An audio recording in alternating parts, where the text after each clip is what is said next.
Dahulu kala hiduplah seorang janda tua. Dia bernama Mbok Srini. Ia hidup sebatang kara dan sangat menginginkan seorang anak.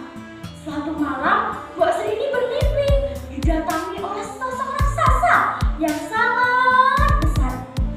Ia menyuruh Mbok Srini untuk pergi ke dalam hutan untuk mengambil tulisan di bawah pohon besar. Keesokan harinya, Mbok Srini teringat dengan mimpinya itu. Ia pun bergegas menuju ke dalam hutan untuk mengambil tulisan.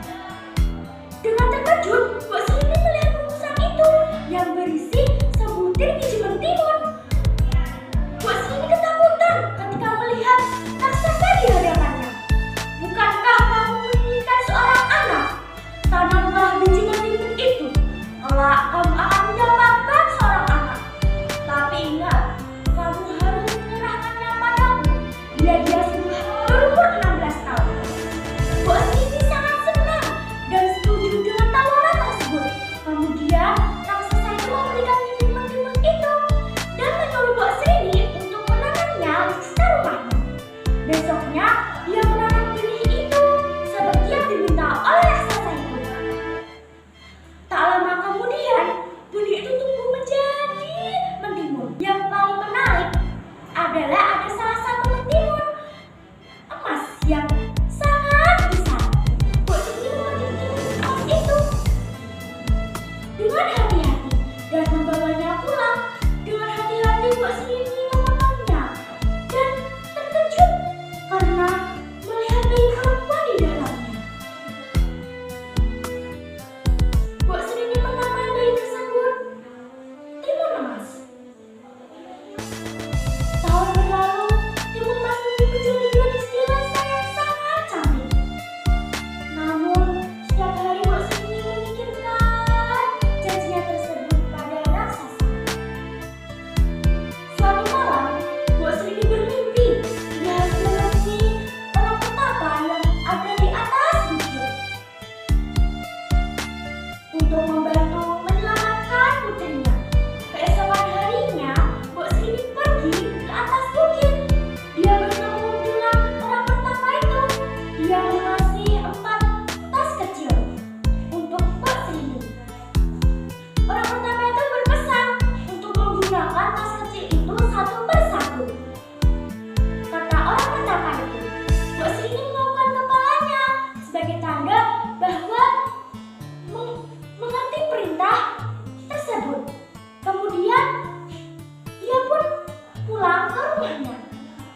Masing-masing tas tersebut berisi 1 butir biji timun, jarum, garam, dan terasi. Setelah itu, Mbok Srini pun pulang ke rumahnya. Dia menceritakan tentang janjinya itu kepada putrinya. Dan beberapa hari kemudian, raksasa itu datang dan meminta janjinya tersebut. Mbok Srini menyuruh putrinya untuk lari dari pintu belakang dan mengambil tas dari orang pertama itu. Raksasa sangat marah ketika timun emas melarikan diri. Dia semakin dekat dan dekat.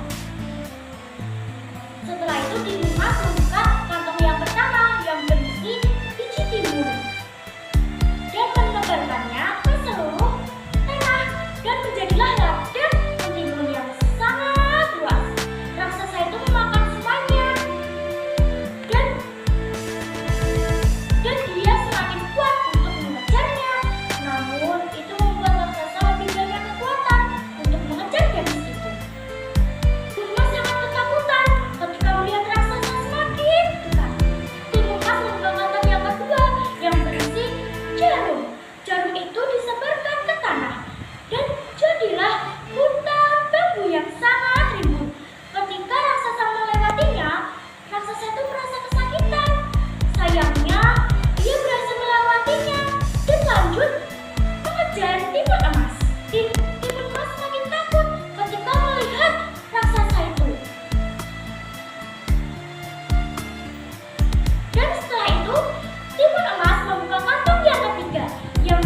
sudah menonton video ini.